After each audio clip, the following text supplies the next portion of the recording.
ఇటు రీతిగా దేవుణ్ణి ఆరాధించుకొని, ఆయన్ని స్తుతించుకొని, ఆయన ఘనపరుచుకునే ఈ సమయాన్ని దయచేసినందుకు దేవునికి మహిమ ఘనత ప్రభావం కలుగును గాక. ప్రార్థన చేసుకుందాం. పరిశుద్ధ ప్రేమ కలిగిన తండ్రి, మీ కృప చొప్పున, మీ దయ చొప్పున ఈరోజు మాతో మాట్లాడండి ప్రభువా. మాతోటి మాట్లాడి మమ్ములను మీలో ఫలించువారుగా కృప చూపించండి ప్రభువా. మాట్లాడేవాడని నేను కాదు, కానీ నాలో ఉన్న మీరే ప్రభువా. మీ ఆత్మ చేత నడిపించండి, మీ ఆత్మ కార్యములను ఇక్కడ జరిగించండి ప్రభువా. విన్న ప్రతి ఒక్కరూ ఫలించినట్లుగా కృపను అనుగ్రహించండి. క్రీస్తు పేరట ప్రార్థించి పొందుకొని ఉన్నాము తండ్రి, ఆమేన్.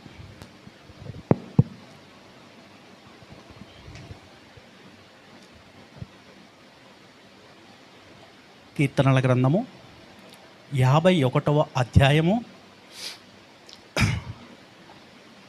5వ వచనం చూడండి అమ్మ ఒకసారి.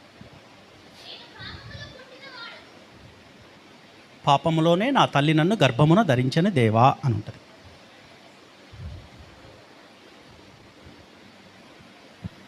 ఆరు చూడమ్మా. నీవు అంతరంగములో సత్యము కోరుచున్నావు, ఆంతర్యమున నాకు జ్ఞానము తెలియజేయదు. దేవునికి మహిమ కలుగును గాక. దేవుడు ఏం చూస్తాడంట? మన అంతరంగాన్ని చూస్తాడంట, పై వేషాన్ని చూడడు దేవుడు. ఈరోజు మనము నిజమైనటువంటి పశ్చాత్తాపం ఎలా ఉంటుంది, ఒక నిజమైనటువంటి మారు మనసు ఎలా ఉంటుంది అనేటటువంటి విషయాన్ని గూర్చి, లేఖనాలను గూర్చి ధ్యానించుకుందాం. ఇక్కడ దేవుడు ఏం చెప్తున్నాడంటే, మన హృదయాన్ని చూస్తాడంట, పై వేషాన్ని చూడడు. నరుడి పై వేషమును చూడడు దేవుడు. ఇర్మియా గ్రంథంలో ఒక మాట ఉంటుంది 17వ అధ్యాయంలో. నరుని హృదయమట మోసకరమైనది, బహు వ్యాధి గలది, బహు చెడ్డదని ఉంటుంది అక్కడ. అంటే దేవుడే చెప్పేశాడు నరుని యొక్క హృదయం అనేది ఎలా ఉంటుందో, సైకాలజీ.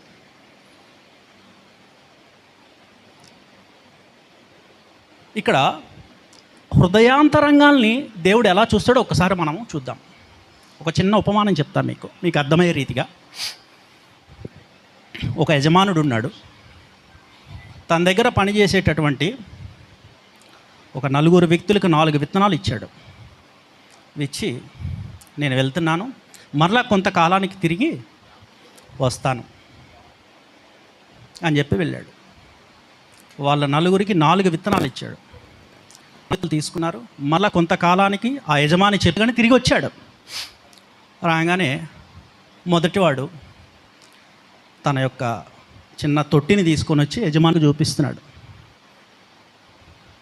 ఇదిగో సార్, మీరు ఇచ్చిన విత్తనం ఫలించి, ఇదిగో చక్కగా చిగురించింది, ఆకులు కూడా వచ్చాయని చెప్పాడు. ఓకే. రెండోవాడు వచ్చాడు. ఇదిగో యజమాని, ఆయన గారికి ఆకులు వచ్చాయి, ఇదిగో నా చెట్టుకైతే ఆకులతో పాటు ఏమొచ్చాయి?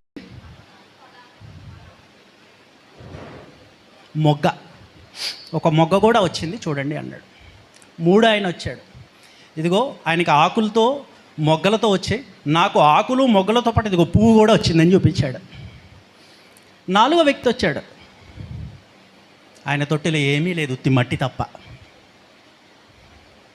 ఇప్పుడు ఆ యజమానుడు ఎవరిని బహుకరించాలి, ఎవరికి బహుమానం ఇవ్వాలి చెప్పండి? ఎవరికి? 3వ వ్యక్తికి ఇవ్వాలి. అంటే ఆ పువ్వు పూసింది కదా వ్యక్తికి. ఓకే. ఆత్మ చెప్పుచున్న మాట చెవిగలవాడు వినుగాక. ఇక్కడ యజమాని వెళ్తూ వాళ్ళకి ఏమి ఇచ్చేలేడంటే, ఉడకబెట్టిన విత్తనాలు ఇచ్చేలేడండి. దేవునికి మహిమ కలుగును గాక. అర్థమైందా? అవి మొలకెత్తవు. మొదటివాడు ఏం చెప్తున్నాడంటే, తనలో లేనిది, అబద్ధం అది. మొలకెత్తని విత్తనాలు మొలక ఎలా ఎత్తుతాయి? ఉడకబెట్టి ఇచ్చెళ్ళాడు 4 విత్తనాలని. ఆయన చూపించాడు, ఇదిగో చూడండి చక్కగా నాది చిగురించింది, చిగురు చూడండి అన్నాడు. ఇక రెండో ఆయన వచ్చాడు, చిగురు కాదండి మొగ్గ చూడండి, నాది మొగ్గ కూడా వచ్చింది, నాది ఇంకా ఎక్కువ ఫలించింది అన్నాడు. 3వ ఆయన వచ్చి వాళ్ళిద్దరికంటే నాది చూడండి, నాకు పువ్వే వచ్చింది అన్నాడు. 4వ వ్యక్తి తల దించుకొని ఉన్నాడు, మట్టి తప్ప ఏమి లేదు అక్కడ. అప్పుడు యజమాని ఆ 4వ వ్యక్తిని సన్మానించి బహుకరించాడండి. దేవునికి మహిమ కలుగునుగాక. ఇక్కడ ఏం చూశాడు దేవుడు? ఏం చూశాడు? యథార్థతని, సత్యాన్ని, హృదయాంతరంగాన్ని చూశాడు. ఏం చూశాడు?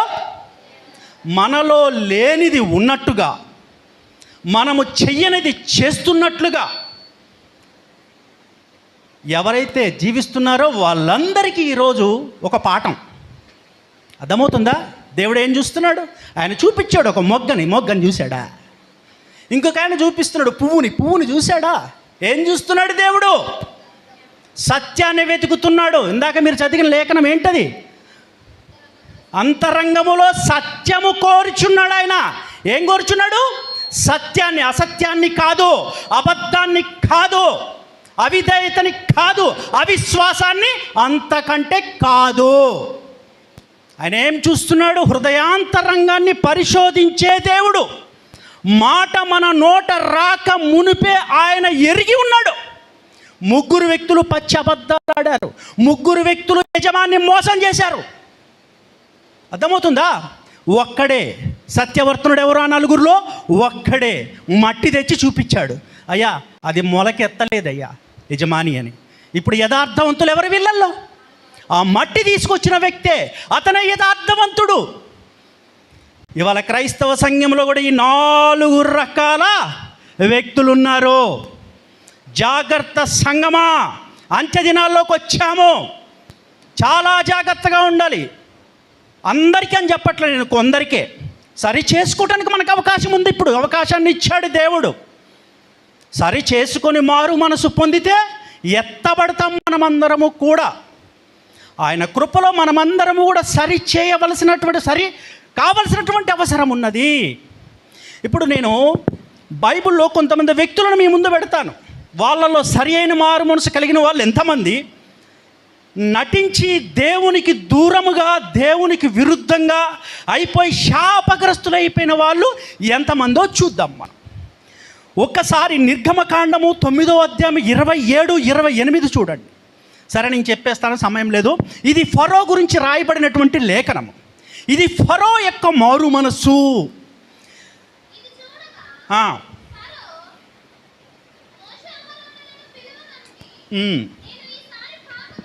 నేను ఈసారి పాపం చేసి ఉన్నానని ఒప్పుకుంటున్నాడు ఫరో. ఏం ఒప్పుకుంటున్నాడు? తన పాపాన్ని ఒప్పుకుంటున్నాడు. యెహోవా న్యాయవంతుడు, దేవుని పొగుడుతున్నాడు. చాలమ్మా. ఇది చూసారా? ఫరో ఇక్కడ ఒప్పుకుంటున్నాడు. ఎప్పుడు ఒప్పుకుంటున్నాడు? ఆయనకి శ్రమ వచ్చినప్పుడు, ఆయనకి బాధ వచ్చినప్పుడు, ఆయనకి కష్టం వచ్చినప్పుడు, ఆయనకి ఉపద్రవం వచ్చినప్పుడు ఏం ఒప్పుకుంటున్నాడు? పాపాన్ని ఒప్పుకుంటున్నాడు. మరి ఆ శ్రమ వెళ్ళిపోయిన తర్వాత ఆ మారు మనసు ఉంటుందా? అంటే ఈ కోవకు చెందిన వారు ఎవరంటే దేవుణ్ణి తమ స్వప్రయోజనాల కోసం వాడుకునేవాళ్ళు. స్వస్థతల కోసం వాడుకుంటారు. వారి కష్టాల్లో, ఆపదల్లో ఒక ఆపద్ బాంధవుడుగా వాడుకుంటారు దేవుణ్ణి. వీళ్ళు ఎవరంటే స్వార్థపరులు. దేవుని యందు భయభక్తులు ఉండవు వీళ్ళకి కావాల్సింది ఏంటి? అవసరాలు తీర్చే దేవుడు. అంతే కదా. మరి కొండల గుట్టలెక్క చేసేది అయ్యే కదా మనం అందరము. ఆపద మొక్కుల వాడు అని ఎవరిని మొక్కుకుంటాం మనము? ఆపదలో ఉండేది మనల్ని కాపాడేవాళ్ళు. అంటే వీళ్ళందరూ ఏంటి? మారు మనసు ఉన్న వాళ్ళ? నెవర్. వీళ్ళు కాదు. వీళ్ళకి దేవుడు ఎప్పుడు కావాలి అంటే వీళ్ళు శ్రమల్లో ఉన్నప్పుడు కావాలి. వీళ్ళకి దేవుడు ఎప్పుడు కావాలంటే వీరు ఆపదల్లో ఉన్నప్పుడు కావాలి. వీళ్ళకి దేవుడు ఎప్పుడు కావాలి అంటే వీళ్ళు అనారోగ్య పరిస్థితుల్లో ఉన్నప్పుడు కావాలి. తర్వాత దేవుడు అవసరం లేదు, తొలగిపోతారు. ఇది ఫరో యొక్క మారు మనస్సు. ఈ ఫరో యొక్క మారు మనస్సు ఫరోకి నిత్య జీవాన్ని ఇచ్చిందా? పాతాళాన్ని ఇచ్చిందా? జల సమాధి అయిపోయాడు. ఫరో యొక్క మారు మనసు అతనిని రక్షించలేకపోయింది. దీన్ని బట్టి మనం ఏమర్థం చేసుకోవాలి? మనం ఎలా ఉండాలి? దేవుడే మనకి సర్వము. మన ఆపదలు ఆదుకునేవాడు ఆయనే. మన జీవ మరణాలు ఆయన వశములోనే ఉన్నాయి. ప్రతి ఒక్కటి ఆయనే మనకి ఇవ్వాలి. ఆయన తప్పించే వాళ్ళు ఎవరు లేరు. అలాని మనము దేవుణ్ణి మన స్వప్రయోజనాల కోసం వాడుకునే భక్తిని చేయవద్దు. మన స్వప్రయోజనాల కోసం మన యొక్క ఆశలు తీర్చుకోవటం కోసం, మన యొక్క కోరికలను తీర్చుకోవటం కోసం దేవుని వాడుకోకూడదు. మనకి బాప్తిస్మము ఎంత అవసరమో, పరిశుద్ధాత్మ అభిషేకము ఎంత అవసరమో, మారు మనసు కూడా అంతే అవసరము. దేవునికి మహిమ కలుగును గాక. ఇక్కడ ఫరో పాపాన్ని ఒప్పుకున్నాడు, కానీ ఫరో పాపాన్ని ఒప్పుకున్నటువంటి ఆ మారు మనస్సు ఫరోని కాపాడలేకపోయింది, దేవునికి దగ్గరగా తీసుకుని వెళ్ళలేకపోయింది. ఎందుకంటే ఆ మారు మనసులో ఏముంది? లోపం ఉన్నది. సరి చేసుకోలేకపోయాడు, యథార్థతలోనికి రాలేకపోయాడు. దేవుని యందు భయము లేదు, దేవుని యందు భక్తి లేదు, దేవుని యందు విశ్వాసము లేదు, దేవుని యందు విధేయత లేదు. ఇన్ని లోపాలు పెట్టుకుని మారు మనసు పొందుకున్నాడు. నిలబడ్డా? తప్పిపోయి పాతాళానికి దిగిపోయాడు. మన అట్లనే ఒకసారి ఇంకొక వ్యక్తిని చూపిస్తా. సంఖ్యాకాండము 22వ అధ్యాయం 34వ వచనం చూడు. ఇక్కడ బిలామును గురించి చెప్పబడి ఉంటుంది. ఈ బిలాము ఎవరంటే ఒక ప్రవక్త. ఇటు చూడండి అమ్మ, ఈయన ఒక ప్రవక్త. నోట్ చేసుకొని ఇంటికి వెళ్ళాక చూడండి, రెఫరెన్స్ ఇస్తాను. సంఖ్యాకాండము 22, 34, 30 చదువుకోండి. ఇది బిలాము యొక్క మారు మనస్సు. ఈ బిలాము ఎటువంటి వ్యక్తో తెలుసా మీకు? ప్రత్యక్షంగా ఏమి చేయడు, పరోక్షంగా అన్నీ చేస్తాడు. ఇతను ఎవరు అంటే దేవుని యొక్క ప్రవక్త. ఈయన దేవుని యొక్క ప్రజలకు విరోధమైనటువంటి పనులు చేశాడు. ఈయన చేసి అక్కడ ఒప్పుకుంటున్నాడు. చదువమ్మా. నేను పాపము చేసి తిని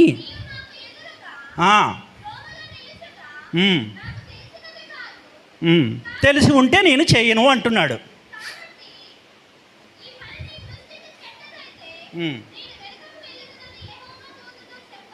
అదే చాలమ్మా, చాలు.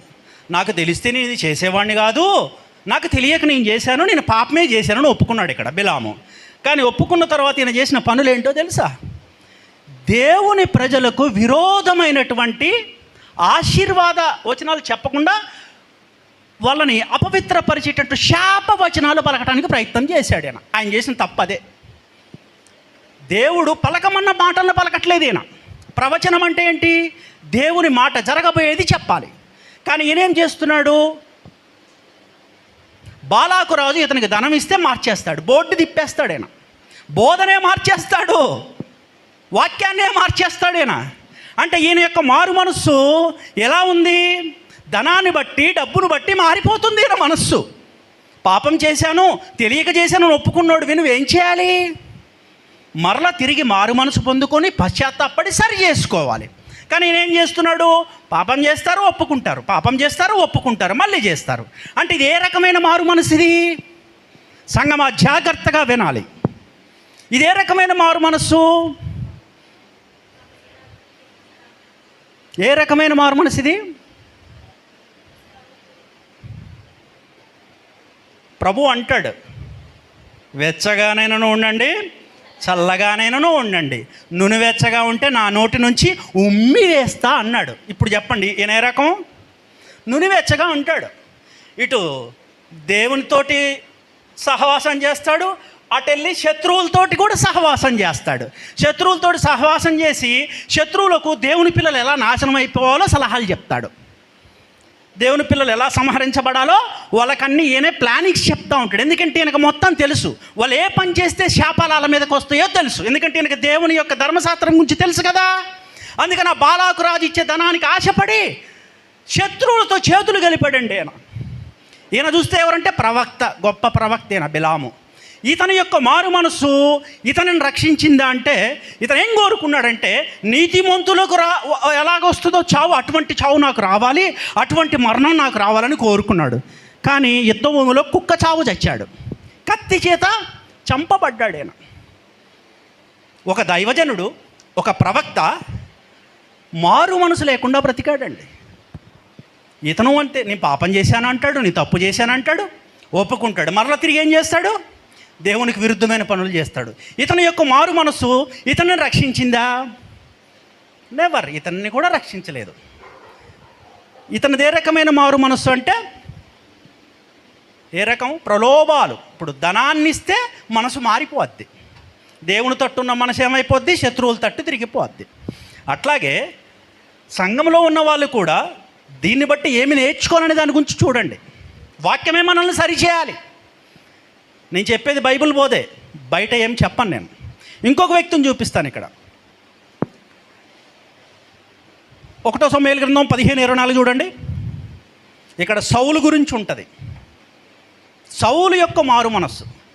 మొదటి ఇజ్రాయేలీల రాజండి ఈయన. అభిషిక్తుడు, ఈయన మీద అభిషేకమే ఉంది, దేవుని అభిషేకం ఉంది ఈయన మీద. దేవుడు ఈయన ఎన్నుకున్నాడు. కానీ ఇతను మారు మనసు ఎలా ఉందో తెలుసా? ఇతను అంటే దేవుని దేవాలయంలో దేవుని సన్నిధిలో ఉంటాడు, మళ్ళా వెళ్ళి కర్ణపిశాచి తంత్రాలు చేసే వాళ్ళతోటి వాళ్ళతోటి సహవాసం చేస్తూ ఉంటాడు. సోదెగాండ్రతోటి సహవాసాలు చేస్తాడేన. అంటే ఈయనదే రకమైన మారు మనస్సు. అక్కడ చదువమ్మ ఒకసారి. జనులకు దడిసి వారి మాట, ఎవరి మాట వింటాడేనా? జనుల మాట వింటాడు. జనుల కోసమే చేస్తాడు తప్ప దేవుని కోసం ఏం చెయ్యడేనా. ఆయనకి ఘనత రావాలి ఏం చేసినా. ఆయన బలిచ్చినా కూడా ఆ బలిలో కూడా దేవుని ముందు పాపం ఒప్పుకొని పాప పరిహారార్థ బలి ఇవ్వాలి. కానీ ఈయన ఏం చేస్తాడంటే ఈయన బలి ఇచ్చేది కూడా ఆయనకు ఘనతను తేవాలి. అంటే దేవునికి రావాల్సిన ఘనతను, దేవునికి రావాల్సిన మహిమను కూడా ఈయనే పొందుకోవాలని చూస్తాడండి. అటువంటి మారు మనసినది. గొప్పలకు పోయాడు ఈయన. అర్థమైందా అమ్మా? అంటే మనుషుల గురించి ఆలోచిస్తాడు. మనుషుల హృదయాలు దోచుకోవాలి. వాళ్ళ మనసులో ఈయన ఘనమైన వాడుగా ఉండాలి. కానీ దేవుని మనసులో ఏమయ్యాడు? ఆఖరికి అవిశ్వాస అయిపోయాడు. ఇతను కూడా అంతే. యుద్ధంలో తన కత్తితో తానే పొడుచుకొని సూసైడ్ చేసుకున్నాడు. ఒక దేవుని చేత అభిషేకించబడినటువంటి అభిషిక్తుడండి ఈయన. తెలుసా మీకు? మొట్టమొదటి ఇజ్రాయేలీల రాజు. ఇతను మారు మనస్సు ఇతనిని రక్షించిందా? మీ ముందు మామూలు వాళ్ళని పెట్టట్లేదు దేవుడు ఇవ్వాల. వీళ్ళందరూ మామూలు వ్యక్తులు కాదు. ఇతని మారు మనసు ఇతనిని రక్షించిందా? వీళ్ళతో పోల్చుకుంటే మనమే పాటి వారము. జాగ్రత్త సంగమా, ఇది దేవుడు మాట్లాడే మాట. ఇది విన్నవారు ధన్యులు. సరి చేయబడాలి. మనస్సాక్షులు, మనస్సు, హృదయము సరి చేయబడాలి దేవుని వాక్యము ద్వారా. దేవునికి మహిమ కలుగును గాక. అట్లాగే ఒకసారి మనము 2 రాజుల గ్రంథము 17వ అధ్యాయము 33వ వచనం చూడండి అమ్మ. ఎక్కడ కొంతమంది మారు మనసును పొందుకున్న వాళ్ళని కూడా చూపిస్తున్నాడు దేవుడు మనకి ఇవాళ.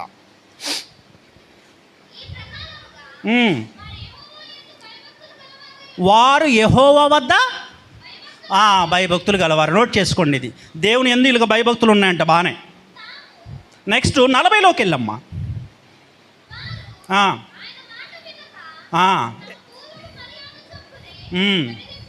ఎవరు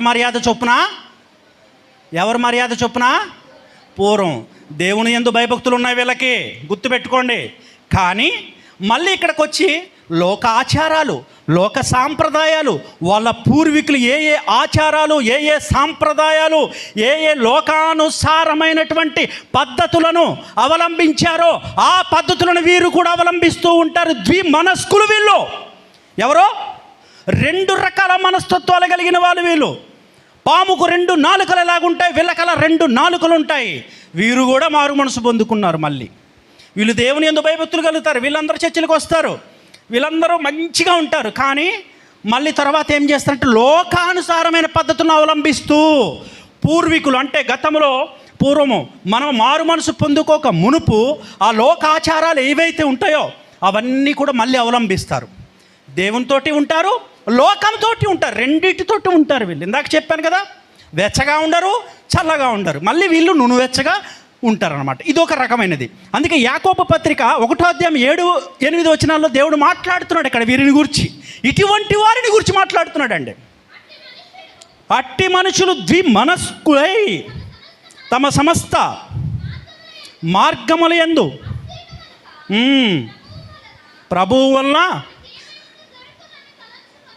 ప్రభువు వలన తమకేమైనా దొరుకుతుందేమో అనేటటువంటి ఆలోచన కూడా ఉండకూడదు వీళ్ళకి. అందుకే ఏ ప్రార్థన చేసినా సమాధానం ఎందుకు రాదు? వాళ్ళ సమాధానాలు ఎందుకు రావట్లేదు ప్రార్థనలకి? ఈ రకమైన మనస్సాక్షిని పెట్టుకొని, ఈ రకమైన పశ్చాత్తాపం లేకుండా దేవుని తట్టు ఉంటూనే, లోకంలోకి తిరుగుతూనే, లోకాచారాలను పాటిస్తూ సరైన మారు మనసు లేకుండా, దేవుని యందు భయం లేకుండా, భక్తి లేకుండా, విధేయత లేకుండా, వాక్యానుసారమైన జీవితం లేకుండా ఉండి మనం ప్రార్థనలు చేస్తూ ఉంటే సమాధానాలు వస్తాయా? ఏమంటుంది వాక్యం ఇక్కడ? ప్రభు వద్ద నుంచి ఏమీ ఆశించకూడదు వాళ్ళు. ఒకవేళ ఆశించి చేస్తే సౌలు ఏమైపోయాడు, బిలాం ఏమైపోయాడు? అలాగే ఉంటుంది. ఎండింగ్లో ఉంటుంది వీళ్ళకి లైఫ్ బాగానే కనపడుతుంది, మనకంటే బాగా కనపడుతుంది వాళ్ళ లైఫే చూడటానికి. నిజమైన విశ్వాసులు ఎప్పుడూ కూడా బాధల్లో, అవమానాల్లో, నిందల్లో, శోధనలో, ఇరుకుల్లో, ఇబ్బందుల్లో ఉంటారు. మనం మాట్లాడుకున్నాం కదా, ఇరుకు మార్గంలో ఉంటారు వాళ్ళు. ఇరుకు మార్గం అంటే ఏంటి? అదొక చిన్న మంద, పరలోకం వాళ్ళదే. చిన్న మందకి ఇస్తున్నాడు రేపొద్దున, పెద్ద మందకి కాదు. విశాలమైన మార్గంలోకి వెళ్ళే వాళ్ళు కాదు వీళ్ళందరూ, విశాలమైన మార్గాల్లో తిరిగే వాళ్ళు.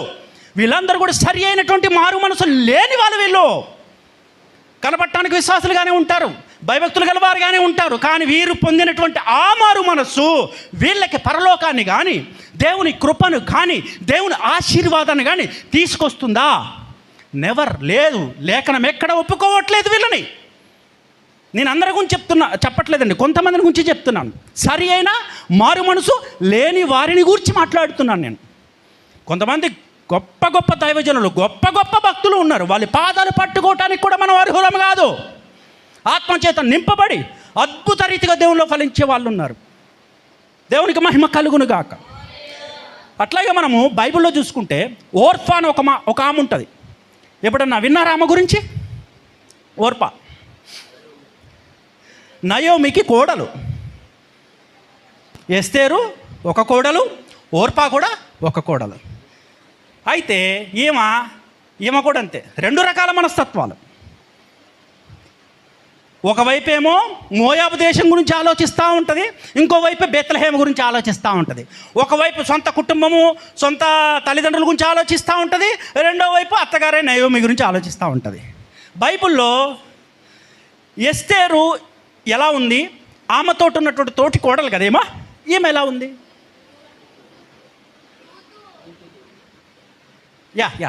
రూతు. ఆ రూతు మీద ఒక గ్రంథమే రాయబడ్డది, చక్కటి భయభక్తులు కలిగి, వినయ విధేయతలు కలిగి ఉంది. కానీ ఈమె గురించి అక్కడితో ఎండ్ అయిపోయింది. ఈమె గురించి తర్వాత ప్రస్తావన కూడా రాదు బైబిల్లో. ఎందుకంటే ఈమె కూడా అదే మనస్తత్వం, ద్విమనస్కురాలు. ఈమె గురించి కూడా, ఈమె మారు మనసు కూడా ఆమెని రక్షణలోనికి తీసుకుని రాలేకపోయింది. యెహోషువ గ్రంథం 7వ అధ్యాయం చూడండి ఒకసారి, 20వ వచనము.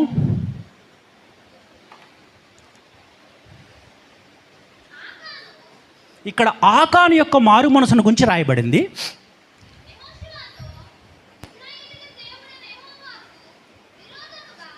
ఇజ్రాయేలీల దేవుడైన యెహోవాకు విరోధముగా నేను పాపము చేశానని ఆకాను ఒప్పుకుంటున్నాడు. ఇక్కడ ఇతను చేసిన పాపం ఏమిటి అంటే, చాలే అమ్మా, ఈ ఆకాను చేసినటువంటి పాపం ఏమిటి అంటే, దేవుని దేవాలయములో ఉండవలసినటువంటి ఆ సొత్తు, ఆ ఆభరణాలు, ఆ వెండి, బంగారము, వస్త్రము దొంగిలించాడు ఆయన. 50 తులముల బంగారము, 200 తులముల వెండి, ఒక చీనారు వస్త్రము దొంగిలించి ఆయన గుడారంలో భూమి కింద పెట్టాడు, తవ్వి పెట్టాడు. అప్పటి నుంచి శాపగ్రస్తుడయ్యాడు ఆయన. దేవుని ఉగ్రత దిగొచ్చిన తర్వాత ఇతను ఒప్పుకుంటున్నాడు, నేను పాపం చేశాను దేవుని ముందు అని. ఇతని యొక్క మారు మనస్సు ఇతన్ని కాపాడిందా? రాళ్లతో కొట్టి చంపేశారు. ఇతను చేసిన పాపానికి ఇతని కుటుంబం కూడా బలైపోయింది, పిల్లలతో సహా. మరి ఈయన మారు మనసు పొంది దేవుని ముందు ఒప్పుకుంటున్నాడు, నేను పాపం చేశానని. మరి దేవుని ముందు పాపం చేశానని ఒప్పుకుంటున్నా కూడా వీళ్ళు ఎందుకు రక్షణ పొందలేకపోయారు? కారణం ఏంటి? ఇక్కడ ఆకాను చేసినటువంటి పాపం ఏంటంటే, ఆల్రెడీ దేవుడు ముందుగానే యెహోషువకి చెప్పాడు, ఏ ఒక్కటి కూడా వారు ఆశించకూడదు, అదంతా తీసుకొచ్చి దేవుని దేవాలయంలో పెట్టాలి. బొక్కసాలు ఉండే అప్పుడు దేవుని ఆ బొక్కసంలో ఉంచాలి. దేవుని దేవాలయంలో దేవునికి ప్రతిష్ఠించినటువంటి వస్తువులుగా ఉండవలసినవి ఎక్కడున్నాయి?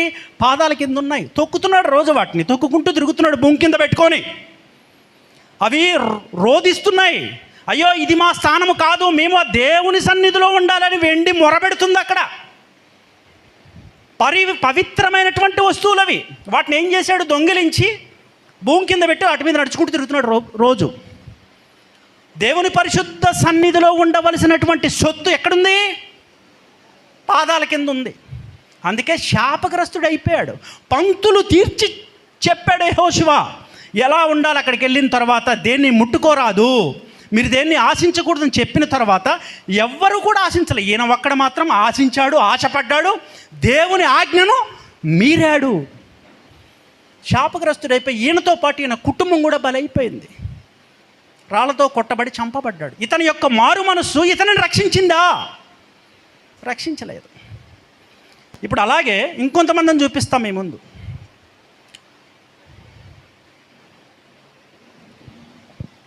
లూకా సువార్త 15:18 చూడమ్మా.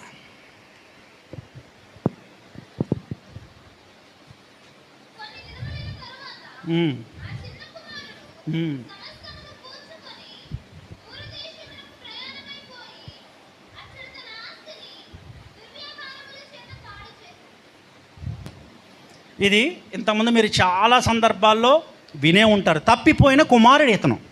ఎవరు? తప్పిపోయిన కుమారుడు.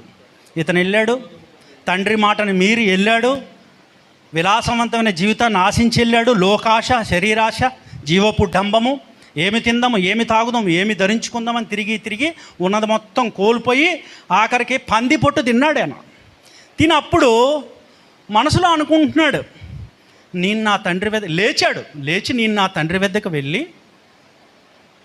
ఆయన ఇంట ఎంతోమంది పనివాళ్ళు ఉంటారు, ఆ పనివాళ్ళలో ఒకడుగా నన్ను అంగీకరించమని అడిగి వెళ్ళి ఆ ఇంట్లో ఉందో అక్కడ ఆహారం కూడా దొరుకుద్దని వచ్చాడు తండ్రి దగ్గరికి. రాగానే తండ్రి అంత దూరంలోనే చూశాడు.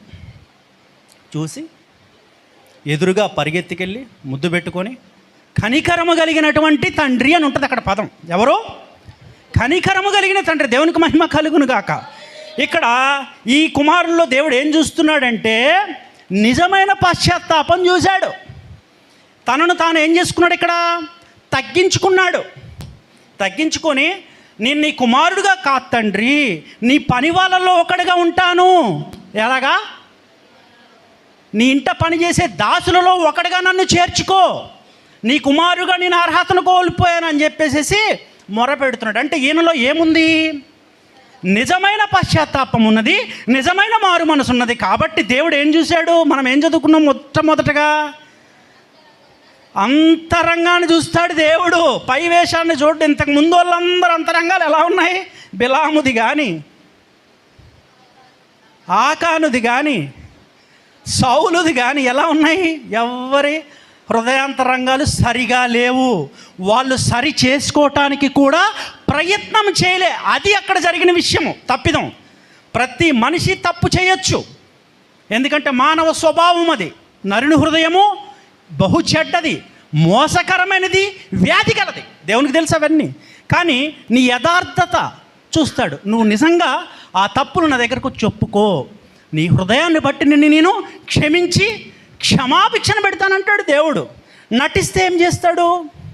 తోసి వేస్తాడు, ఉమ్మి వేస్తాడు. క్షమాపణ అనేది ఒకసారి ఇస్తాడు, గుర్తుపెట్టుకోండి.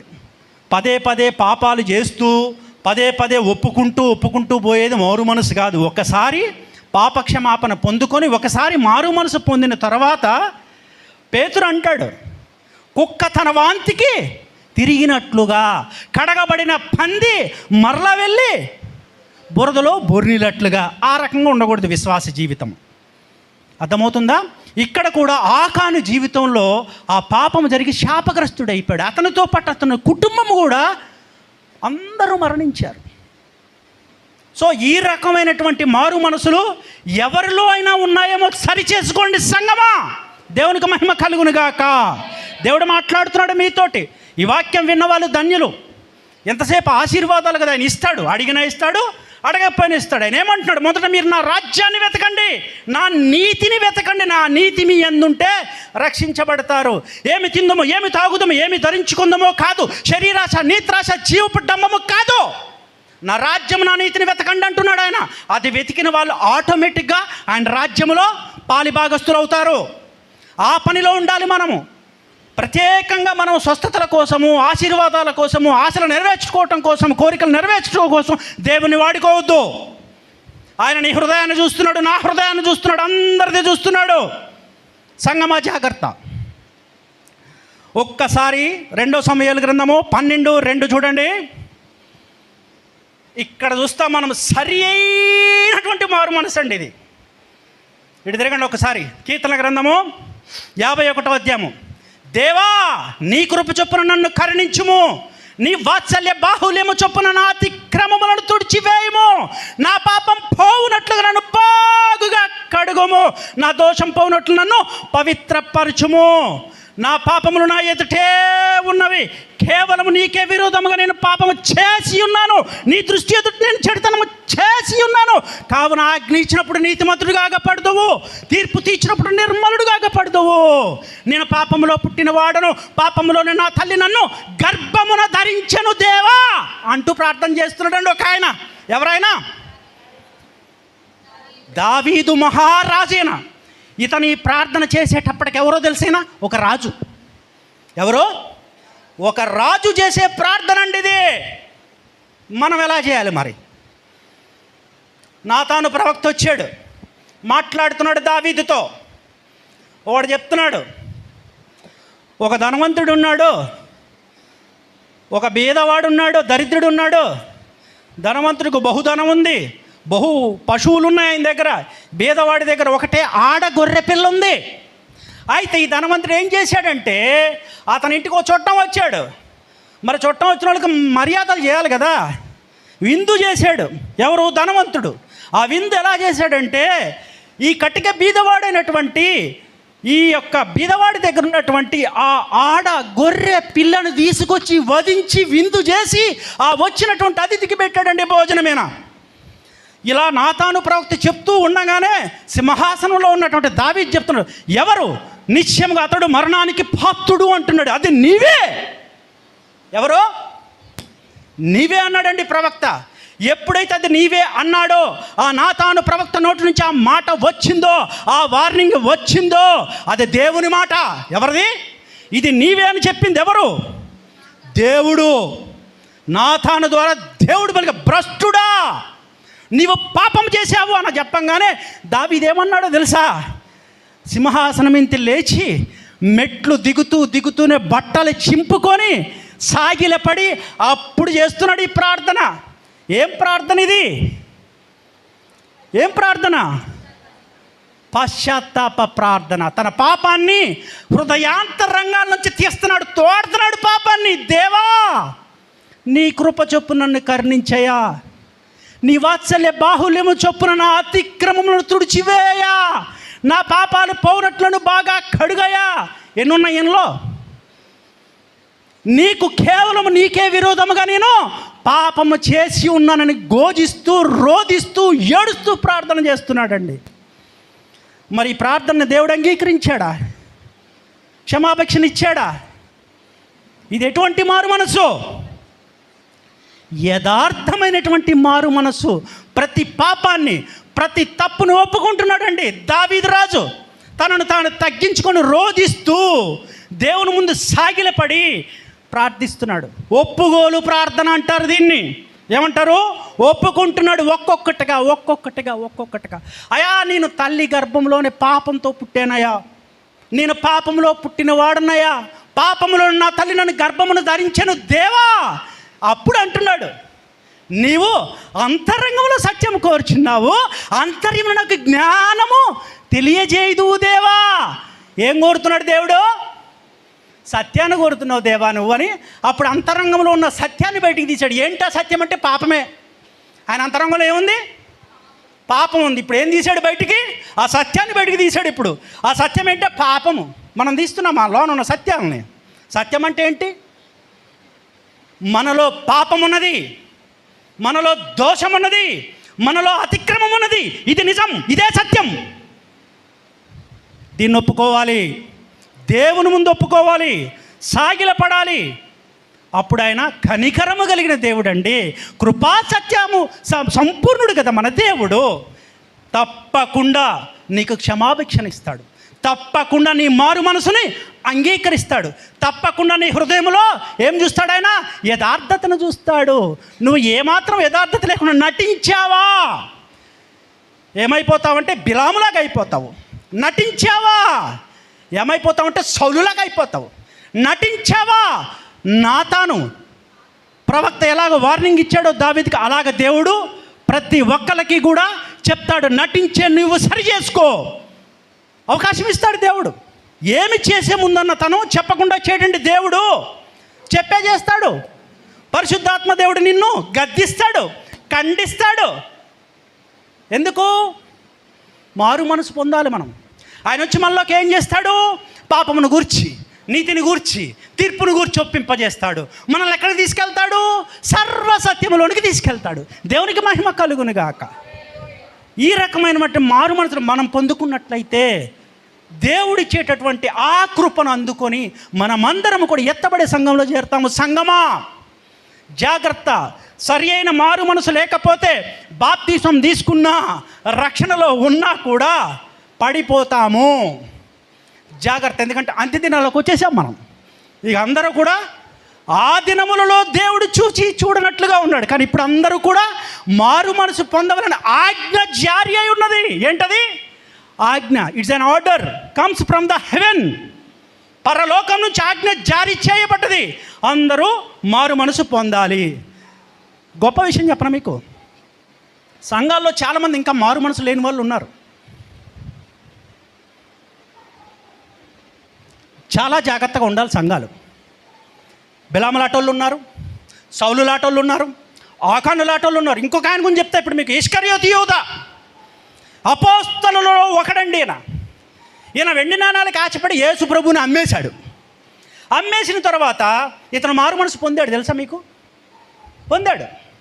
అద్భుతమైన మారు మనసు పొందాడు. ఈయన పొంది ఎక్కడికి వెళ్ళాడు? శాస్త్రులు పరిశీలన దగ్గరికి వెళ్ళి వాళ్ళ దగ్గర బాధపడుతున్నాడు. క్షమాభిక్ష ఇవ్వాల్సింది ఎవరు?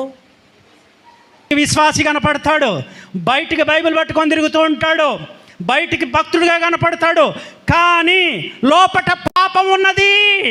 ఆ పాపం దేవుడికి కనబడుతూ ఉన్నది. దేవునికి మహిమ కలుగునుగాక. నేను విమర్శించట్లేదు సంగమా, మిమ్మల్ని బలపరచడం కోసం, మిమ్మల్ని ఆత్మ పూర్ణులను చేయటం కోసం మాత్రమే దేవుడిచ్చిన చిత్తాన్ని బట్టి చెప్తున్నాను. దేవునికి మహిమ కలుగునుగాక. ఎంత గొప్పగా చూస్తున్నాడు చూడండి దేవుడు. యెహెజ్కేలుకి చెప్తున్నాడు, తేరి చూడు, ఏం కనపడుతుంది లోపట? మామూలుగా చూస్తే మంట కనపడుతుంది. పాప పరిహారార్థ బలులు ఇచ్చేటప్పుడు బలిపీఠం మీద బలి పశువును పెడతాం మనం, పాపాన్ని పరిహరించమని. కానీ లోన మాత్రం ఏముంటుంది? బయటికి మంట, బయటికి బలిపీఠము, బయటికి అన్నీ ఉన్నాయి, కానీ లోపట లోపట లోపట ఉందంట. లోపట దేవునికి మాత్రమే కనిపిస్తుంది, ఎవరికి కనిపించదు. అది దైవజనుల లోపట ఉండొచ్చు, ప్రవక్తల లోపట ఉండొచ్చు, విశ్వాసుల లోపట, ఎవరి లోపట అయినా కూడా విగ్రహము ఉండవచ్చు. సరి చేసుకోవాలి మనము. అదేంటంటే హేయమైనది దేవునికి. ఏంటది? హేయమైనది ఒకటి కనపడుతుందంట. అట్లాగే పైకి విశ్వాసులుగానే ఉంటారు, పైకి తెల్ల తెల్ల బట్టలు వేసుకుంటూనే తిరుగుతూ ఉంటారు, పైకి చాలా గొప్ప భక్తులుగా తర్జుమా అవుతూ ఉంటారు, పైకి మారు మనసు పొందుకొని ఉంటారు, పైకి చక్కటి బాప్తిస్మాలు తీసుకొని చక్కగా మారు మనసులో పొందుకొని ఉన్నట్టుగా ఉంటారు. కానీ దేవుడివి చూస్తున్నాడా? ఏం చూస్తున్నాడు దేవుడు? బలిపీఠంలో నుంచి, మంటలో నుంచి ఏం కనపడుతుంది దేవునికి? విగ్రహం. విగ్రహం అంటే ఏంటి? దేవుని స్థానాన్ని ఆక్రమించేది. దేవుని స్థానం ఎక్కడుండాలి? నీ హృదయంలో దేనికి స్థానం ఇచ్చావు? నీవు నీ శరీరం ఎవరిది? జీవం కలిగిన దేవునికి ఆలయమే ఉన్నదండి మన శరీరము. దేవునికి మహిమ కలుగునుగాక. నీ శరీరము నీది కాదు, వెలబెట్టి కొన్నాడు ఆయన.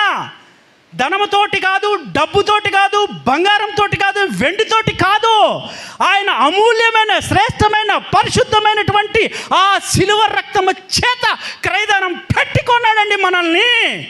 మనలోన ఏముండాలి? నీవు ఆయనకి దాసుడవు, ఆయన నీ యజమాని.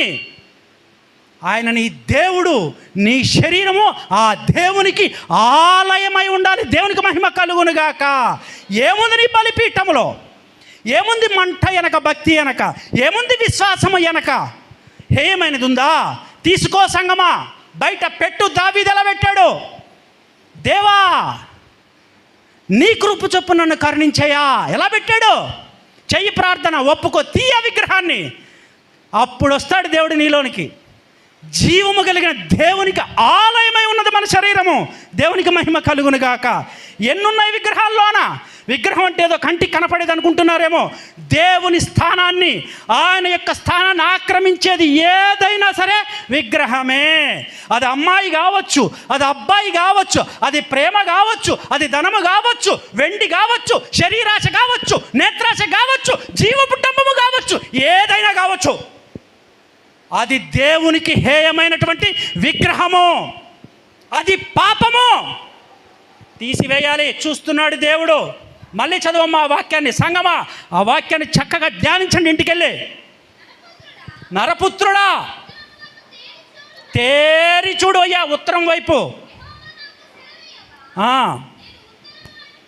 తేరి చూస్తేనే కనపడతాయి, మామూలుగా కనపడవు.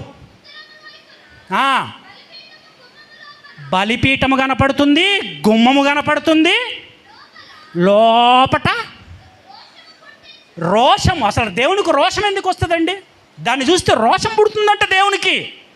ఆ బలిపీఠము గుమ్మము లోపట మంట, వెనుక బయట బగ్గ బగ్గ బగ్గ మంట కనపడుతుంది బలిపీఠం మీద. కానీ ఆ లోపట ఒక వస్తువు ఉన్నది. ఆ వస్తువును చూస్తే దేవునికి రోషం పుడుతుంది. ఎందుకండి రోషం పుట్టే దేవునికి? ఎందుకు పుడుతుంది? స్వరక్తం ఇచ్చి మనల్ని కొన్నాడు ఆయన. నీ శరీరము నా శరీరము ఆయన ఆలయమై ఉన్నది. ఆయన ఆలయంలో ఏ విగ్రహం పెట్టావు? నువ్వు ఏం పెట్టావు? ఏం విగ్రహం పెట్టావు? తీయి, బయటకు తీయాలి. మొత్తం విగ్రహాలు రావాలా. ఈ రోజు మొదలుకొని మొత్తం విగ్రహాలు తీసేయాలి. సంగమా నాలో కూడా ఉన్నాయి, నేను కూడా తీస్తా. ఇది దేవుని హెచ్చరిక, ఇది దేవుని ప్రేమ. ఆయన ప్రేమించే వాళ్ళని ఆయన గద్దిస్తాడు. దేవునికి మహిమ కలుగునుగాక. మొత్తం తొలగిపోవాలి విగ్రహాలు. ఆ మంట వెనకున్నాయి, బలిపీఠం వెనకున్నాయి, గుమ్మము లోపట ఉన్నాయి, మొత్తం వెళ్ళిపోవాలి. నీ హృదయము దేవునికి నిలయం అవ్వాలి. నీ హృదయము దేవునికి ఆలయం అవ్వాలి. నీ శరీరము దేవుణ్ణి మహిమపరచాలి. నీ శరీరము నిన్ను మహిమపరచకూడదు. ఎవరిని మహిమపరచాలి? నీకు హక్కే లేదు. సంగమా నీకు నీ శరీరం మీద హక్కు లేదు. ఇది దేవుని ఆజ్ఞ లేదు. ఇది ఆయన సొత్తు. నువ్వెవరి సొత్తు? దేవుని సొత్తు. మన సౌందర్యం కోసం, మన శరీరాశల కోసం, మన నేత్రాశల కోసం, మన జీవపుటంబం కోసం, మన లోకపు ఆడంబరాల కోసం నీ శరీరాన్ని వాడొద్దు. విగ్రహాలను తీసివేసినట్లయితే ఆ జీవం కలిగిన దేవుడు నిన్ను దర్శిస్తాడు. నీ హృదయాన్ని ఆలయంగా చేసుకొని నీలో జీవిస్తాడు. ఆయన మహిమను నీకు ఇస్తాడు. ఆయన పరిశుద్ధతను నీకు ఇస్తాడు. ఆయన నీతిని నీకు ఇస్తాడు. దేవునికి మహిమ కలుగునుగాక. ఆయన లోకాన్ని నిన్ను తీసుకెళ్తాడు. ఆయన లోకాన్ని నీకు ఇస్తాడు. నిన్ను సింహాసనం మీద కూర్చోబెడతాడు.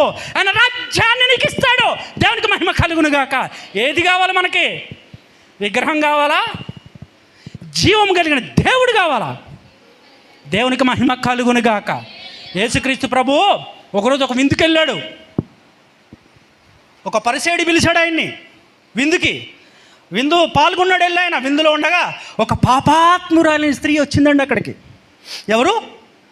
ఒక పేరు కూడా రాయించలే దేవుడు. ఆమె పేరే పాపాత్మురాలైనటువంటి స్త్రీ. ఎక్కడి నుంచి వచ్చిందంటే దేవుని వెనక నుంచి వచ్చింది. యేసయ్య వెనక నుంచి వచ్చింది. ఆమె రావటం ఏం చేసింది? పాదాల మీద సాగిల పడి ఆమె కన్నీటితో పాదాలను తుడుస్తుంది.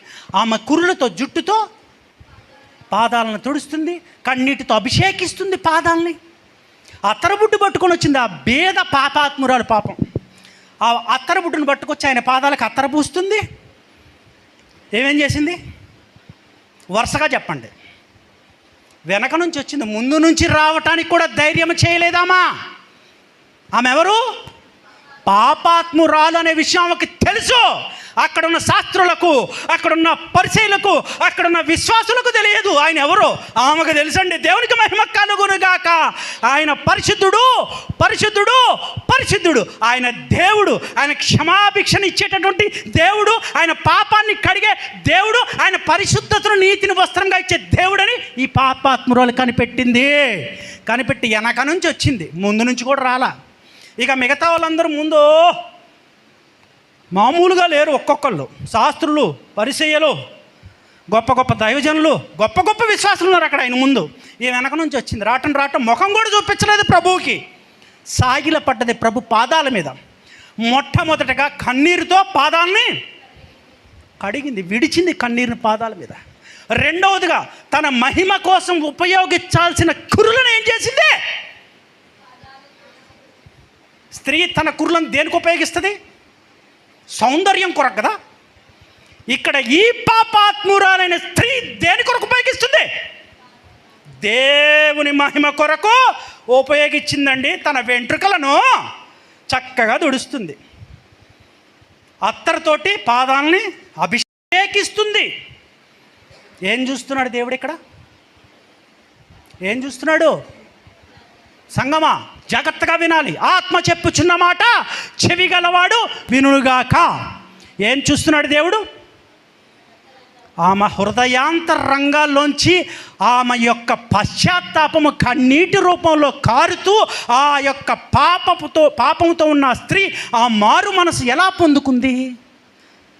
అక్కడ అంటున్నారు పరిసయ్యులు ప్రభువుని చూసి, అయ్యో ఏంటి ఏమొచ్చి ఈ పరిశుద్ధుడి యొక్క పాదంలో పట్టుకుంది పాపాత్మురాలు, ఇంకా ఏమైనా తన్నలేదేంటి కాలుతోటని చూస్తున్నారండి వీళ్ళు. అంతేగా, ఈయన కాళ్ళతో తన్నాలి కానీ ఈయనేంటి పరిచర్య చేయించుకుంటున్నాడు ఏమితో. ఆమె ఏం చేస్తుంది? దేవునికి పరిచర్య చేస్తుంది. అక్కడ గొప్ప పరిచర్య చేసి దేవుణ్ణి ఘనపరిచిందండి ఈమె. దేవునికి మహిమ కలుగునుగాక. అప్పుడు వాళ్ళ మనసులో ఉన్న మాటలను దేవుడు గ్రహించి అంటున్నాడు, ప్రభు నేను నీ ఇంటికి వచ్చాను కదా, నాకు నీళ్ళు ఇచ్చావా కాళ్ళు కడుక్కోవడానికి? నన్ను ఎందుకు పిలిచావు? నువ్వు దేని కొరకు పిలిచావు? నీ పేరు ప్రఖ్యాతల కొరక, లేకపోతే నా వల్ల నువ్వు లాభం పొందుకోవటం కొరకు? ఏం ఆశ ఉంది నీలో? లాభమా? లేదంటే నిన్ను గన్నపరచుకోవడానికి పిలిచావా? నిన్ను మహిమపరచుకోవడానికి పిలిచావా? దేనికి పిలిచావు నన్ను? నాకు నీళ్ళు ఇచ్చావా కడుక్కోవడానికి కాళ్ళు? అగో ఆ పాపాత్మరాలు చూడు కన్నీటితో కడుగుతుంది నా కాళ్ళు. ఇక్కడ ఎవరిని చూస్తున్నాడు ప్రభు? ఎవరిని చూస్తున్నాడు? పాపాత్మురాలు హృదయాన్ని చూస్తున్నాడు. దేవునికి మహిమ కలుగునుగాక. ఏం చూస్తున్నాడు దేవుడు ఇక్కడ? హృదయాంతరంగాన్ని చూస్తున్నాడు. అంతరంగములో నీవు సత్యము కోరుచున్నావు, ఆంతర్యమున జ్ఞానము తెలియజేయుదువు. దావీదుకి ఎటువంటి జ్ఞానం వచ్చింది ఇందాక? అయ్యో నేను పాపిని అని తెలుసుకున్నాడు. అదే జ్ఞానము. యెహోవా యందు భయభక్తులు కలిగి ఉండుట జ్ఞానానికి మూలము. ఆ జ్ఞానాన్ని పొందుకున్న ప్రసంగి ఏమైపోయాడు? బయలుదేవతలకు గుళ్ళు కట్టాడు, 1000 మందిని పెళ్లి చేసుకున్నాడు. అంతేనా? మరి యెహోవా యందు భయభక్తులు కలిగి ఉండుట అనేది జ్ఞానానికి మూలం. గుర్తు. జ్ఞానం ఎక్కడుంది? ఎక్కడుంది జ్ఞానం? గూగుల్లో కొడితే వస్తుందా? ఇంటర్నెట్లో ఎతికితే శోధిస్తే వస్తుంది అది? ఈ ప్రపంచంలో ఎక్కడైనా దొరుకుతుంది జ్ఞానం? దేవుని జ్ఞానం, లోక జ్ఞానం కాదు. దేవుని జ్ఞానం ఎక్కడుందో తెలుసా సంగమా? ఆయన ఎందు భయము, ఆయన ఎందు భక్తి, ఈ రెండు కలిగి ఉండటమే జ్ఞానానికి మూల రాయి. దేవునికి మహిమ కలుగునుగాక. ఈ పాపాత్మురాలు భయంతో వచ్చింది. ప్రభు ముందుకు కూడా రాలేని భయం అది. ఎందుకంటే ఆమె మనస్సాక్షికి తెలుసు, నేను పాపములో ఉన్నా, నేను పాపాన్ని చేశా, నేను పాపాత్మురాలుని, ఈ పరిశుద్ధుడు ముందుకు నేను రాలేను అని చెప్పి ఆమె భయము, దేవుని యందు భయమును కలిగి ఉంది. దేవునికి మహిమ కలుగునుగాక. దేవుడు ఏం చూశాడు ఇప్పుడు? ఆమెలో భయాన్ని చూశాడు. ఇక ఎదురుగా ఉన్న వాళ్ళందరూ ఏం చూస్తున్నాడు? అన్నాడు కదా, నన్ను పిలిచావు భోజనానికి, కాళ్ళు కడుక్కోవడానికి నీళ్ళు ఇచ్చావా? మరి ఇవ్వాలి కదా, అతిథి సత్కారం చేయాలి కదా. మరి ఏమని ఎవరూ పిలవలేదు. వాస్తవానికి చెప్పాలంటే ఇక్కడ గొప్ప విషయం ఏంటో తెలుసా? ప్రభువు ఆ పరిసేడింటికి ఎందుకు వచ్చాడంటే ఈ పాపాత్మురాలైన స్త్రీ అక్కడికి వస్తుందని ఆయనకి ముందే తెలుసు. దేవునికి మహిమ కలుగునుగాక. దేవునికి మహిమ కలుగునుగాక. ఇదండి దేవుడు అంటే. ఏం చూస్తున్నాడు ఆయన? ఏం చూస్తున్నాడు? హృదయాంతరంగాలను చూస్తూ ఉన్నాడు. ఇస్కరియోతు యోధ మారు మనసు పొందాడు, కానీ ఆ మారు మనసు ఆయన్ని ఎందుకు రక్షించలేకపోయింది? మారు మనసు పొందిన నీవు ఎక్కడికి రావాలి? శాస్త్రులు పరిశీల దగ్గరికి వెళ్ళి అక్కడ ఒప్పుకుంటావా? జీవం కలిగిన దేవుని దగ్గరకు వచ్చి సాగిలపడి దావీదు మహారాజు ఎలా తన పాపాలు ఒప్పుకున్నాడో తనలో ఉన్న విగ్రహాలు తీసేశాడు.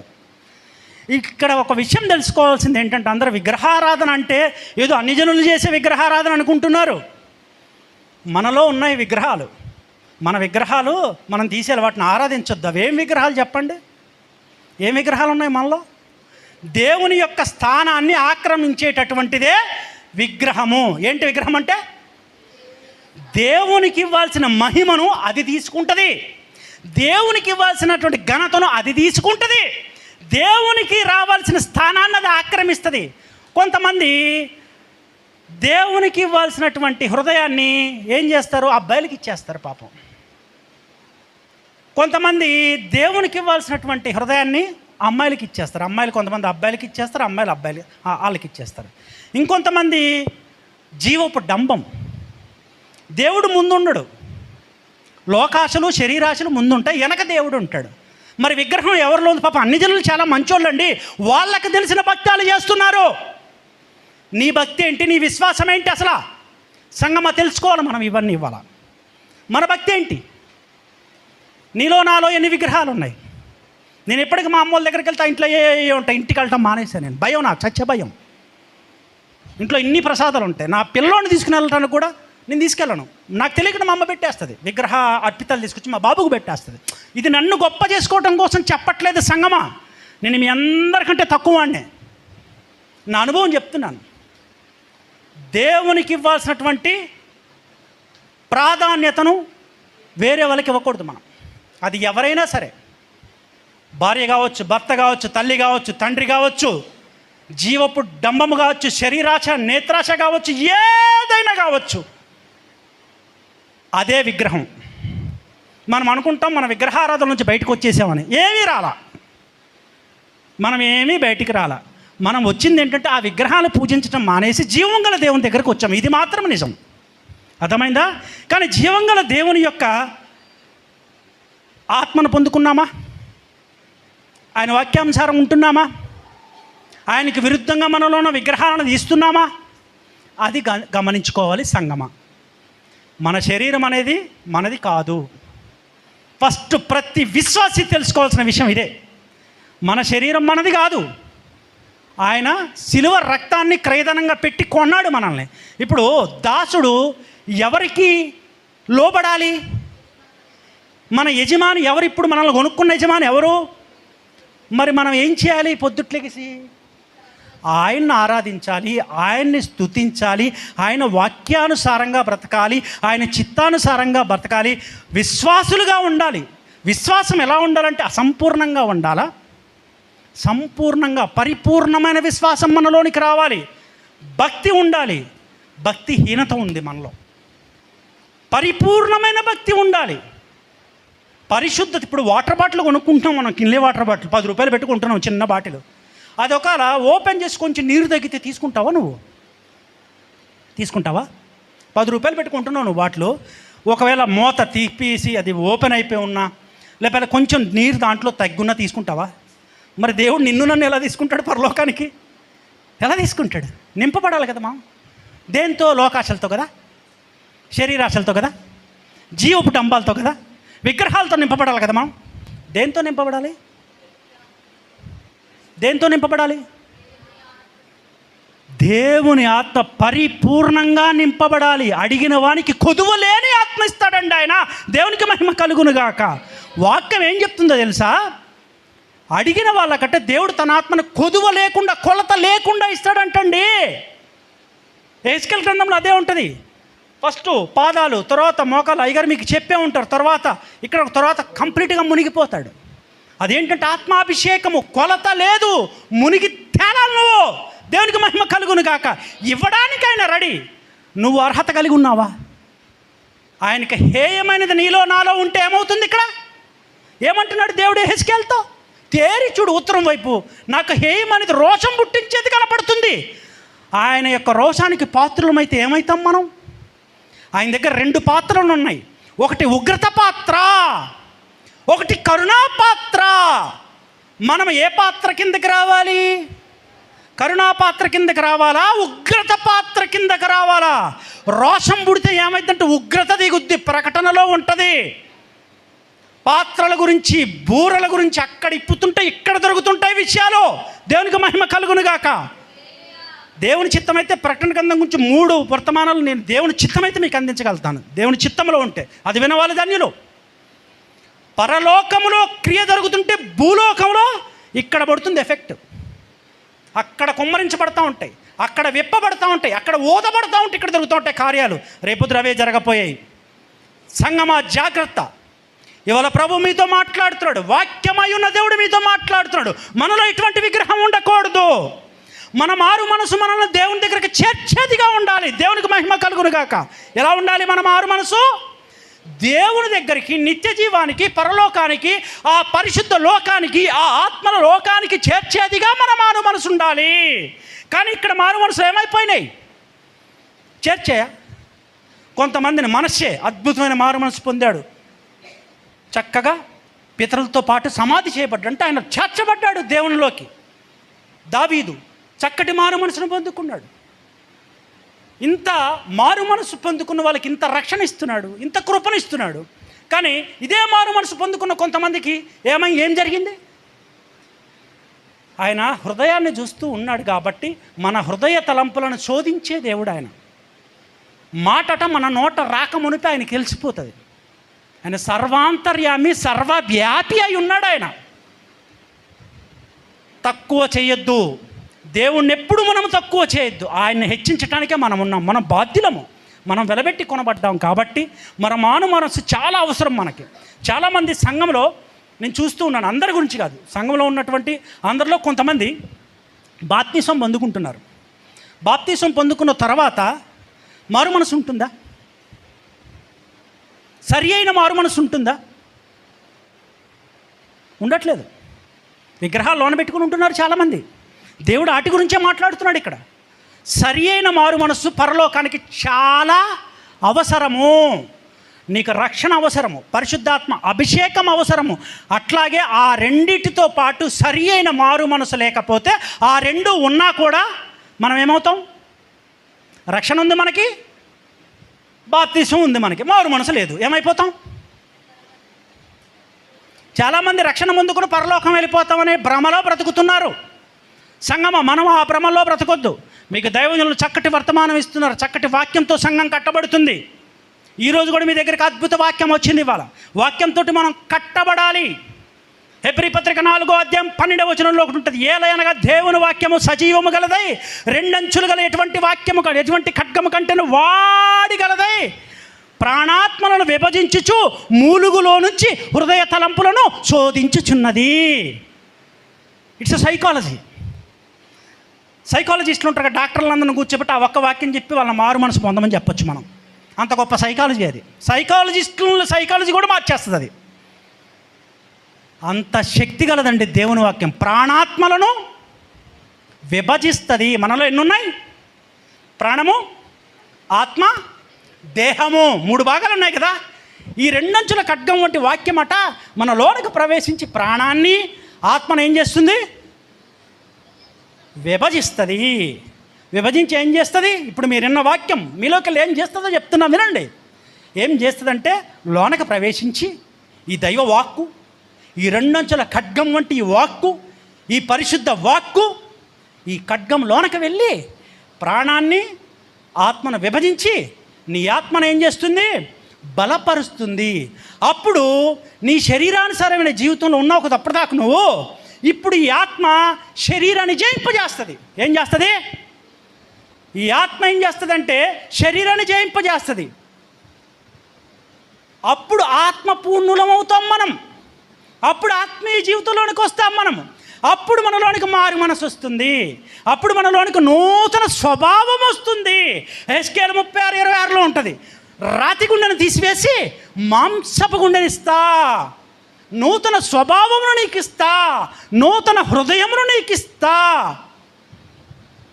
నా కట్టడలను, నా విధులను గైకొను వానిగా నా ఆత్మని నీ మీద కుమ్మరిస్తాను వాగ్దానం ఇచ్చాడండి దేవుడు. దేవునికి మహిమ కలుగునుగాక. ఆ వాగ్దానం ఎందుకు ఇచ్చాడంటే ఆయన వాక్యం అది. ఆ వాక్యం ఎప్పుడైతే నీలోనికి వస్తుందో ఇన్ని క్రియలు నీలోనూ అలా జరుగుతాయండి. అవకాశమే లేదు విశ్వాసి పడిపోవటానికి, అసలు అవకాశం ఇవ్వలేదు దేవుడు. కానీ ఆత్మ చెప్పుచున్న మాట సంగములు వినుగాక అంటున్నాడు. చెవి గలవాడు వినుగాక అంటున్నాడు. చెవులతో వినాలి. ఏ చెవులు? ఈ చెవులా? చెవులు అంటే కంటికి కనపడేయా? ఆత్మీయ చెవులు, ఆత్మీయ నేత్రాలు అని అర్థం అక్కడ. మన చెవులు ఎప్పుడు కూడా దేవుని వాక్యాన్ని జాగ్రత్తగా ఆలకిస్తే ఎన్ని అద్భుతాలు జరుగుతాయో తెలుసా? మనలో చాలా చాలా మార్పులు వస్తాయి మనలో. ఎందుకంటే యోహాను 1:1 ఏం చెప్తుంది సువార్త మనకి? ఆదియందు వాక్యం ఉండను, వాక్యము దేవుని వద్ద ఉండను, వాక్యము దేవుడే ఉండను. మనం ఇవాళ దేవుణ్ణి కలిగి ఉన్నాం. మన వాక్యం దేవుడు మనతోటి సహవాసం చేస్తున్నాడు కదా. బైబిల్ మన దగ్గర ఉన్నది కదా. విన్న వాక్యం ఇంటికెళ్ళి మీరు చదువుకున్నట్లయితే మీలో గొప్ప ట్రాన్స్ఫర్మేషన్ జరుగుతుంది, నూతన స్వభావం వస్తుంది మీకు. అప్పుడు మీరు ఆత్మపూర్ణులు అవుతారు. అప్పుడు సరి అయిన మారు మనసు వస్తుంది. ఆ సరి అయిన మారు మనసు మిమ్మల్ని ఎక్కడ చేస్తుంటే దేవుని దగ్గరగా చేస్తుంది. మారు మనసు సరిగా లేకపోతే మనము దేవుని దగ్గరికి చేరే అవకాశం లేదు అనేది ఇప్పుడు మనం చదువుకున్న లేఖనాల సారాంశం. దీన్ని బట్టి మనం ఇవాళ ఏం నేర్చుకున్నాము? మారు మనసు అనేది ఎలా ఉండాలి? సరి చేయబడిన మారు మనసు. మనస్సు సరి చేయబడాలి. ఆకాను మనస్సు సరి చేయబడిందా? సరి చేయబడలేదు. దావీదు మనసు సరి చేయబడిందా? సరి చేయబడింది. బిలాము మనసు సరి చేయబడిందా? సరి చేయబడలేదు. ఇక్కడ మనస్య మనసు సరి చేయబడిందా లేదా? చేయబడింది. ఇన్ని మీ ముందు వాళ్ళ దేవుడు ఎందుకు పెట్టాడు? సరి అయిన మారు మనసుకి మామూలు మారు మనసుకి తేడా ఉంది. సరి అయిన పశ్చాత్తాపం ఉండాలి, సరి అయిన మారు మనసు ఉండాలి. లేని ఎడల ప్రభువు రేపు పొద్దుట రెండవ రాకల్లో వచ్చినప్పుడు మనం ఎలా ఉండాలి? నునువెచ్చగా ఉండాలి కదా. నునువెచ్చగా ఉండాలి, అంతేనా? నునువెచ్చగా ఉంటే ఉమ్మి వేస్తాడు. ఎలా ఉండాలి? సరి అయిన మారు మనసును కలిగి ఉండాలి. దేవునికి మహిమ కలుగునుగాక. తలలు దించుకోనండి, ప్రార్థన చేసుకుందాం. పరిశుద్ధ ప్రేమ కలిగిన తండ్రి, మీ పాదాలకు వందనాలు, స్తోత్రములు, స్తుతులు ప్రభువా. అయ్యా, మా ఎడల కృపను కలిగి ఉన్నారు ప్రభువా. మా ఎడల మీరు శాశ్వతమైనటువంటి ప్రేమను కలిగి ఉన్నారు ప్రభువా. అయ్యా, మీ కృపాతిశయములను బట్టి, మీ కరుణాతిశయములను బట్టి ఈరోజు మాతో మాట్లాడారు ప్రభువా. అవును నాయన, మమ్మలను బాగు చేయండి ప్రభువా. మమ్మలను సరి చేయండి ప్రభువా.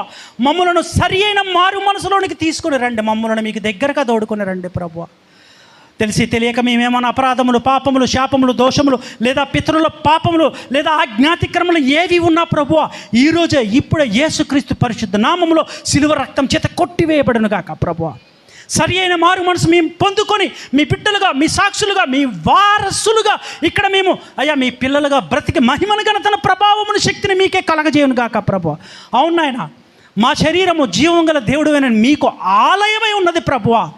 అయ్యా, మా శరీరంలో ఉన్నటువంటి ప్రతి విగ్రహము ఈరోజు యేసు నామములో కొట్టివేయబడును గాక. శాంతి, సమాధానము, స్వస్థత, ఘనత యేసుక్రీస్తు నామములో మాకు లభించును గాక ప్రభువా. మీ ఆత్మచేత మా హృదయాంతరంగాలు నింపబడును గాక. మా హృదయంలో ఉన్న ప్రతి ఒక్కటి మీకు విరోధమైనది, మీకు విరుద్ధమైనది, మీకు ఆయాసాన్ని కలిగించే ప్రతి ఒక్కటి కొట్టివేయబడి ప్రభువా మీ ఆత్మచేత మేము నింపబడుదుము గాక ప్రభువా. ఇదిగో ప్రభా, ఈ సంఘం అంతటిని కూడా మీ గాయపడిన హస్తానికి అప్పచెప్పుకొని ఉన్నాం ప్రభా. విన్న వాక్యం వీరి జీవితంలో నిరర్థకము, నిష్ప్రయోజనం అవ్వకుండా నూరంతలుగా ఫలించినట్లుగా కృపను అనుగ్రహించమని ప్రార్థిస్తున్నాం ప్రభా. ఇదిగో ప్రభా, మీ బిడ్డ అయినటువంటి సంఘ కాపరిని, అతని కుటుంబాన్ని జ్ఞాపకం చేసుకోండి. ఈ సంఘాన్ని, సంఘం యొక్క సరిహద్దులను కూడా యేసు నామములో విశాలపరచమని అడుగుతున్నాం ప్రభువా. మీ సంఘ కాపరిని మీ ఆత్మచేత నింపి ఇంకా బహుగా వాడుకొని మహిమను మీరే పొందుకోమని ప్రార్థిస్తున్నాం ప్రభా.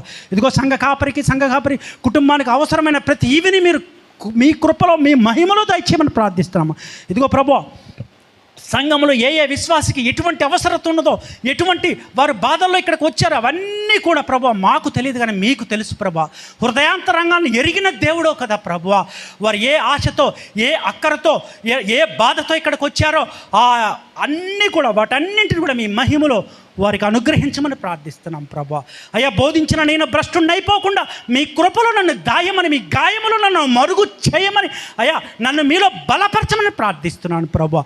నన్ను, నా కుటుంబాన్ని జ్ఞాపకం చేసుకోండి. మీలో నూరంతలుగా ఫలించడానికి అవసరమైన మారు మనసు నాకు కూడా దయచేయమని ప్రార్థిస్తున్నాను ప్రభా. మరొక్కసారి ప్రభా, మీ గాయపడిన హస్తానికి ఈ సంఘం మొత్తాన్ని అప్పజెప్పుకొనిచు మహిమను ఘనతను మీకు ఆపాదించుకుంటూ క్రీస్తు పేరిట ప్రార్థించుకొని పొందుకున్నాము తండ్రి. Amen. Thank you so much.